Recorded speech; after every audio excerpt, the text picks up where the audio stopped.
India, with its vast coastline, land of tolerant people, diverse cultures and festivities, has always been the magnetic dreamland for our friends in Central Asia.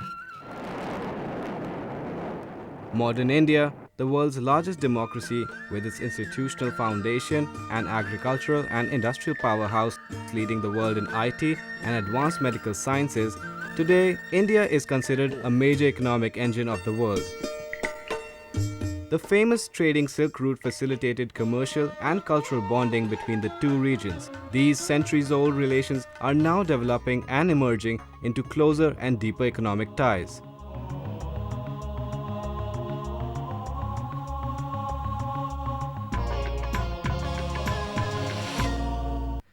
In modern times, this region has gained a strategic importance on account of its geographic location, demographic potential, and its growing economies, creating enormous scope for pragmatic and profitable cooperation with India. The end of the Soviet Union created a new political reality on the vast expanse of Eurasia. 5 new Central Asian republics emerged: Kazakhstan, Kyrgyzstan, Tajikistan, Turkmenistan, and Uzbekistan. Over 57 million people live in this region. India was among the first countries to recognize the independence of these states, which were born under precarious and vulnerable positions, having to work hard to keep the surrounding foreign powers from dominating their policies and lives. New Delhi is looking at greater engagement with this region. India, known for its defense capabilities with one of the largest armies in the world, is recognized as a soft power nation with no hegemonic agenda or aspirations. The Central Asian states are very keen to establish India's solid presence in the region, as they are sandwiched by Russia, China, Iran, and an unstable Afghanistan.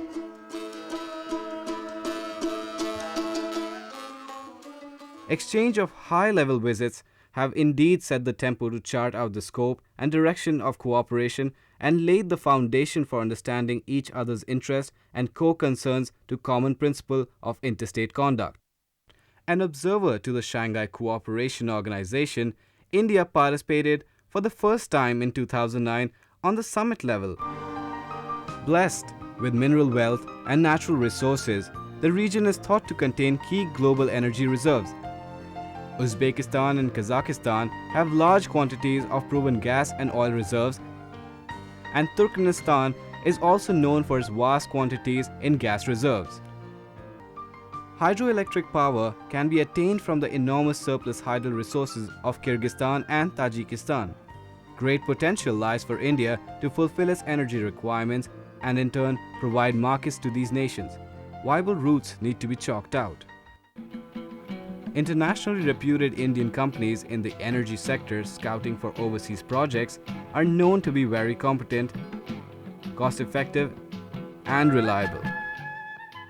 BHEL and NHPC are executing a project in Tajikistan to modernize and rehabilitate the Varzob hydroelectric power plant. BHEL is also involved in the power sector for supplying electricity equipment for the power stations. KEC, a unit of the RPG Group, has laid transmission lines, and Punch Lloyd has built oil pipelines in Kazakhstan. India and Uzbekistan have signed 60 agreements. One of them relates to production sharing agreement with ONGC Videsh Limited. An MOU has been signed with the government of Turkmenistan for exploration of oil and gas blocks with a 30% stake by Ellen Mittal and Dragon Oil Company. There is a great investment potential for India in pipeline construction, refineries, infrastructure building, and renewable energy in this region. We have hired the engineering company which is from India. We have hired engineers who are resident here, who are working on the project, who are from India. The management, of course, senior management comprises of a number of Indians, and I believe that this project, where you're supplying raw materials from Kazakhstan for use and application in India, would be a great example of not just a commercial contract, but also a good Kazakh-Indo collaboration. During India's Vice President Mr. Hamid Ansari's visit to Turkmenistan in 2008, Tapi pipeline was discussed. With an estimated cost of $7.6 billion and running for 1,680 kilometers, originating from Turkmenistan, passing through Afghanistan and Pakistan to the border town of Fazilk in India. The project would provide the Afghanistan government the much needed revenue by transit fees for Turkmenistan, another way to diversify its gas markets, whereas Pakistan and India get valuable energy to fuel their economies. However, this project and many others of the same ilk in Central Asia face considerable challenges. Accessing the oil and gas from this region remains a major obstacle due to the difficult terrain to traverse, prohibitive cost of transportation, and logistical difficulties. Surface or undersea pipelines could be the best option. However, safety and integrity of the pipelines would need to be assured. Swap deals through Iran is another possibility. Central Asian states are a tolerant society, multi-ethnic, with several nationalities, high family values, 90 to 100% literacy rate, largely agricultural economies, and are progressively developing their industry. India and Central Asia complement each other in terms of manpower and markets. The region has a huge consumer market hungry for a range of goods and services, for which India has the potential to provide, it already being accepted as a reliable partner. Recently, the 5 countries and India have taken an upsurge in bilateral cooperation. India is one of the priorities of the Chamber of Commerce because it's very fast developing economy and with very high potential, and we have very good relations. The only problem exists is transport.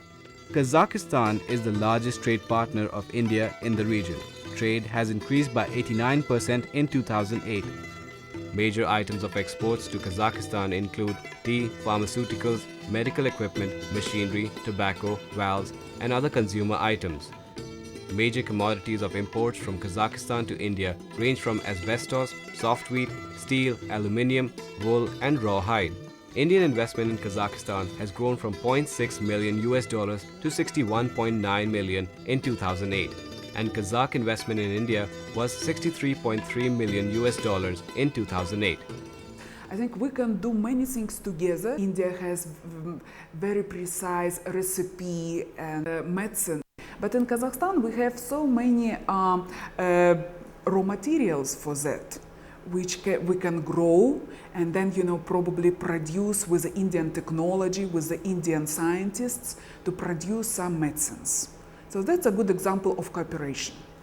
There are more than 300 Indo-Kazakh joint ventures. That the total import of tea would be close to 200 million kilos in the entire CIS. Indian tea has about a 50% market share. We do our own blending, as well as it generates employment. We have our own railway line and our own railway yard. Kazakhstan's stable currency and banking system makes it viable for Indian businessmen to invest there.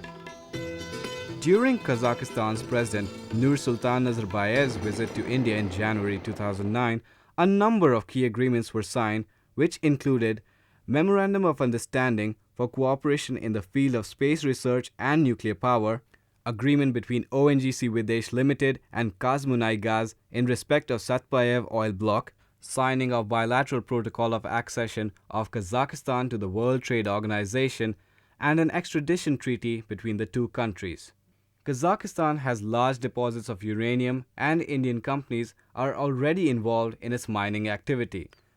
The Government of India continues to guide and facilitate Indian pharmaceutical companies to widen their markets in this region. Number one, that we will also have an MOU specifically on pharmaceuticals, and we will have a joint working group on pharmaceuticals so that we are able to have an institutional basis. Indian medicines and healthcare products are exported to almost all Central Asian countries, which collectively constitute a huge market. Uzbekistan, we have a huge setup. We have almost 100 employees. Most of our products would be household names there. We have our own distribution networks and all. That really helps us in this particular market to regulate prices as well. As far as Kyrgyzstan is concerned, it follows free market economy. So you are free to do business here. Although pharmaceuticals have traditionally been the largest Indian export to the Uzbekistan, Other items include medical equipment, tea, machinery, packaging material, plastic items, garments, knitwear, surgical items, and consumer goods. Uzbek exports to India include aircraft, machinery and services, cotton, raw silk, raw wool, non-ferrous metals, and agricultural produce. Though the Indo-Uzbek trade figures have shown a tenfold increase in the previous decade, several bottlenecks are yet to overcome to take advantage of the full potential. Uzbek entrepreneurs are keen to use considerable experience of Indian textile industry as it produces large quantities of cotton and silk. Indian textile company Spentax is the major investor with $100 million investment and is providing employment to more than 5,000 people in Uzbekistan. Exports from India to Turkmenistan comprise mainly pharma, machinery equipment, chemicals, tea, coffee, commercial tires, silver jewelry, stones, HCL computers, and it imports steel bars and specific fruits. Trade is not the only thing. India can step into manufacturing, and the other focus is on industrial activities as Central Asian states want value addition in their own countries. We have a Carmel group of companies which is engaged in the nightclub business, restaurant, engaged in the export of wool, cotton, and different raw materials. We are providing the SMS chat. We have our own TV channel also. We are the first company who has started the flight between India and Kyrgyzstan. Several Indian companies have expressed interest in joint ventures in mining in Kyrgyzstan, which is rich in enriching steel minerals like coal, bauxite, quartz, and gold. Our joint business councils aim to bring the entrepreneurs of the two countries together.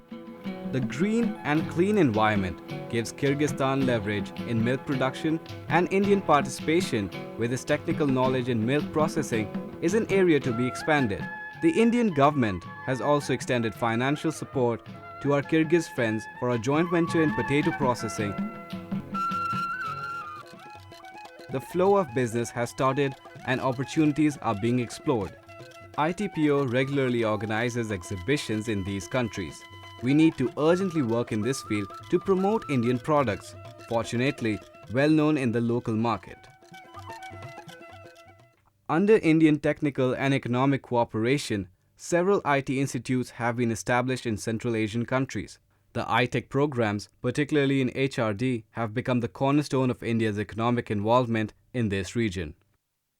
The government of India allocated the grant of 48 million rupees, more than 100 computers, 6 servers, and many other office equipments.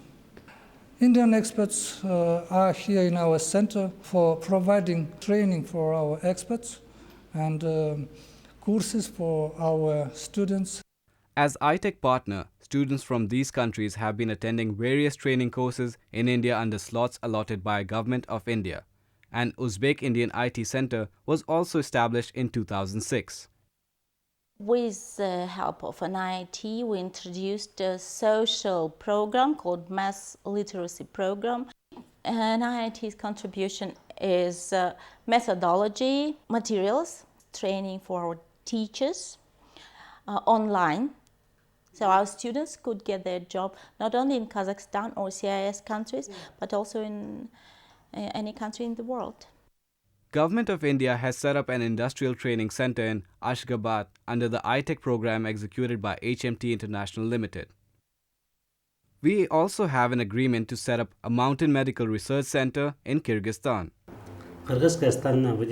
Kyrgyz side will provide the building and place here in Bishkek and in the mountain area, and also will provide all technical and administrative stuff. Indian side provided tools and equipments. Academic exchanges have also been revitalized. The think tanks have come out with several books on bilateral relations. In the educational sphere, our partnership is reaching greater heights. Several students from these states study in Indian universities to lead their dynamically growing countries.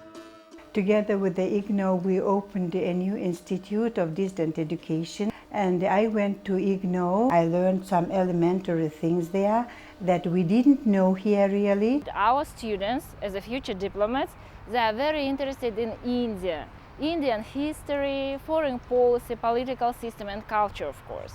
And some of our students, they specialize on Hindi. This is a basis for cooperation of our future young generation.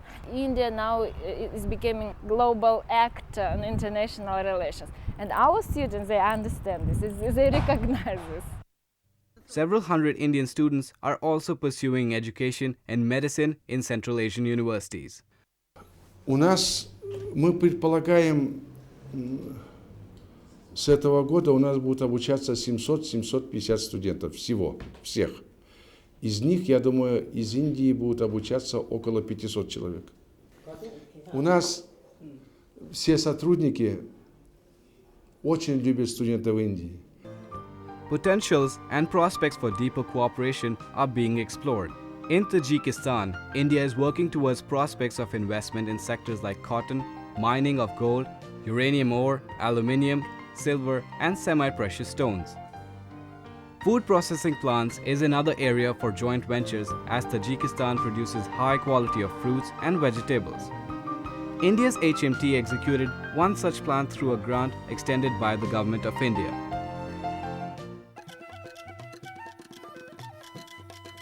Prime Minister of India has announced another grant to set up India-Tajikistan Modern Engineering Workshop to be implemented by HMT. India, deeply concerned for the people of Tajikistan, provided a grant of $2 million of humanitarian aid to overcome unprecedented harsh winters in Tajikistan. I would like to learn a lot from your experience in development small and medium enterprises. We will provide from our side loans to Indian investors, and we consider ourselves one of the best friends for India, and we're looking forward to establishing more partnership. You're always welcome in our country. Indian manufacturing and investment companies are still apprehensive about entering new unfamiliar markets of some of the Central Asian countries. One of the main impediments is the non-availability of hard currency, lack of conversion facility services, and delay in remittances. The communication links are also problematic. Transportation of goods by air is expensive, and sea links are a long way through Iran.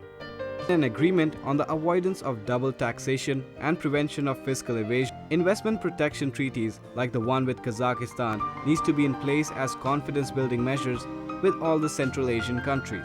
A joint venture with Turkmenistan, Ajanta Pharma Limited, has also been commissioned by the Government of India. Defense and military understanding is pivotal for peace and stability of the region. Defense officers from this region regularly take part in training and familiarization courses in India. I completed my training in India, in Pune, for 3 years, and after that I joined Indian Military Academy in Dehradun. It was very good experience for me. मेरे को India में बहुत अच्छा लगा है. I had training in Srinagar High Altitude Warfare School. I learned many things, so many different techniques I haven't experienced before. International cooperation is necessary to contain forces of extremism and terrorism. Kazakhstan and India has big potential to work also in political sphere. For example, how to combat terrorism, just to settle regional conflicts, because India really has this big experience, and this country can share. The two regions have overlapping and often competing regional affiliations. Gandhi is very much famous. His learnings is we will learn even in universities. Interactions in UN and other fora have been close and mutually supportive. The Central Asian states have been backing India's candidacy for the UNSC permanent membership resolutely. Tourism is one of the aspects of our economic relations and an instrument to increase people-to-people contact. There is great potential for India to build, develop, and manage hotels and resorts in these countries. Indian hospitality has been invited to extend its arm to the scenic land of Kyrgyzstan. Several Indian movies have been filmed here, a great tourist destination and hub for making movies. Air connectivity is poised to increase rapidly. A large number of Indians transit to Western destinations through these carriers. Another area which could be explored is sports. Regular matches need to be organized between our countries. cultural ties constitute an important pillar of our bilateral relations.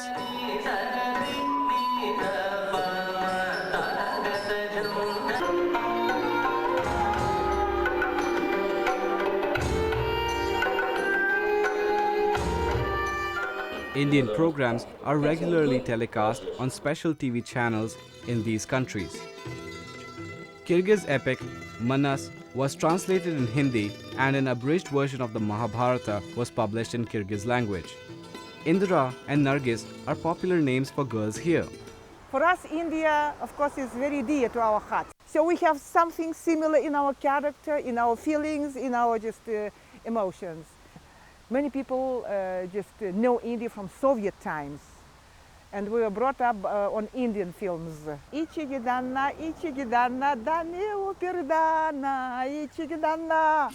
Untouched potentials are immense. Vast opportunities have emerged for fruitful, multifarious ties between our countries. Imperatives for deeper cooperation and positive engagement in the economic realm are very important for both regions to prosper peacefully.